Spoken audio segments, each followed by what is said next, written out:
Welcome to the first half of the 7th Nonpartisan Presidential Debate. My name is Judy Frankel, moderator and founder of RightIndependent.org. Today's debate is about war, our soldiers, and the military-industrial complex. Each candidate will have 1 minute to answer my question. Then the other candidates have 1 minute each for rebuttals. At my discretion, I will ask for an additional 30-second clarification. Candidates, please briefly tell us your experience with the military, starting with Andre. Yes, my name is Andre Barnett. I served 5.5 years with the U.S. military. I've served in various places around the world, from the former Yugoslavia to Eastern Asia. I've spent multiple years also as a civilian supporting the military, as well as our intel systems and our intelligence agencies in the Middle East and in the former Yugoslavia, as well as in Germany and various other parts of Europe. Harry, why don't you tell us your experience with the military? It consisted of ROTC in college, but I am the senior scientist of an energy and environmental research organization, and I'm the only candidate who is offering as a primary platform to change our country from being a republic to being a democracy, where the majority of citizens would have to approve anything the Congress, the President, or the Supreme Court does in terms of lawmaking.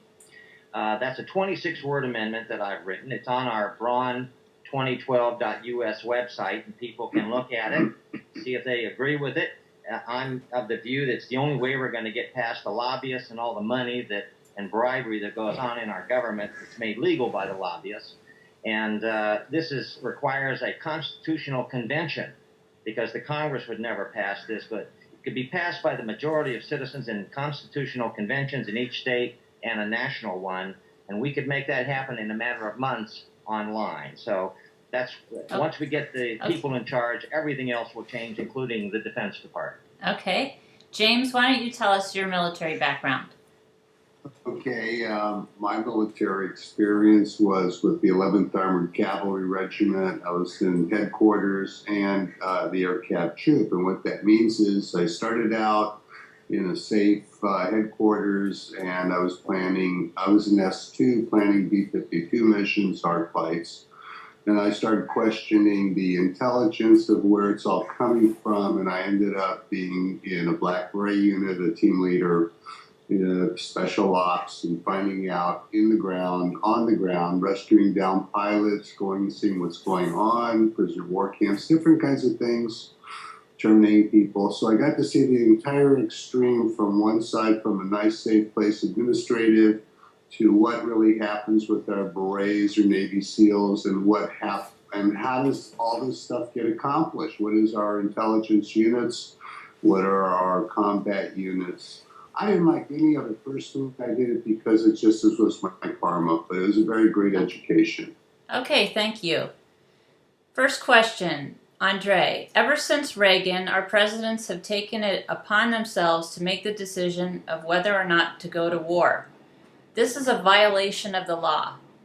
In times of dire situations, that decision is supposed to be made by Congress.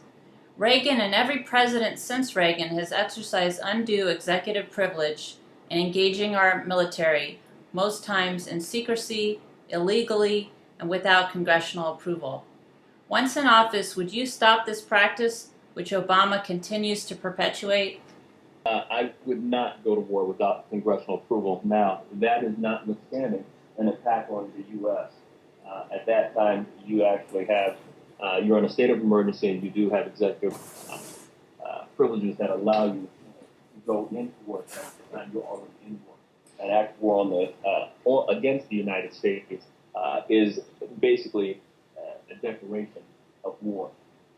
Therefore, no, I would not unilaterally decide to go into war, take this country into war, unless this country is attacked. And that would be the only time that we could justify defending this country, because in any other time it's an act of aggression, not defense. Harry, executive privilege. I'm totally opposed to executive privilege with wars. as I mentioned in my introduction, am very much focused on putting the American people in charge of the federal government and the state legislatures. And because I believe in democracy, a real democracy, not the so-called democracy we live in today, which is really a republic and not a democracy at all. In a democracy, it's majority rule, and before we go to war, I think we should have the majority of citizens sign off on that, because there's nothing more serious than going to war. And it certainly seems bizarre to me that one person, the president, can choose to initiate a nuclear war, which would end life on this planet as we know it. I don't think any single person should have that power, especially in a panic moment. I think we need to back up, and we need to have a government defense department more like Switzerland has, which is the only democracy in the world today. And in their defense department, every citizen is a member. Every citizen is part of that effort. And I think that's the way our country should be as well. Okay, thank you. James? Hello. I think that I agree with everybody that we should have a democratic process before we go to war.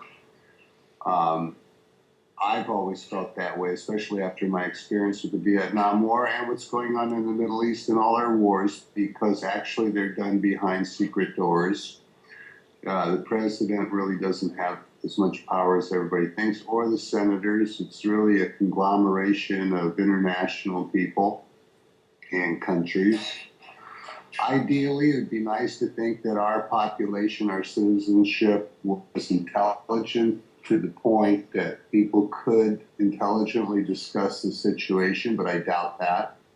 I think we have mutated generations of people that have no understanding of how life is. They have no understanding, example, how if we didn't go to war in World War II, possibly Hitler, Stalin, or the Japanese emperor would be running the world.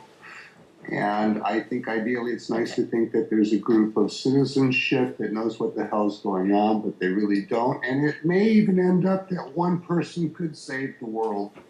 Unfortunately, there should be safeguards, or fortunately there are safeguards. Today, we have a conspiracy, as we did in the Vietnam War. They decided to have a war, and it's dangerous, and it's ruined our men and women and our finances. Okay, I'm sorry, we went over time on that.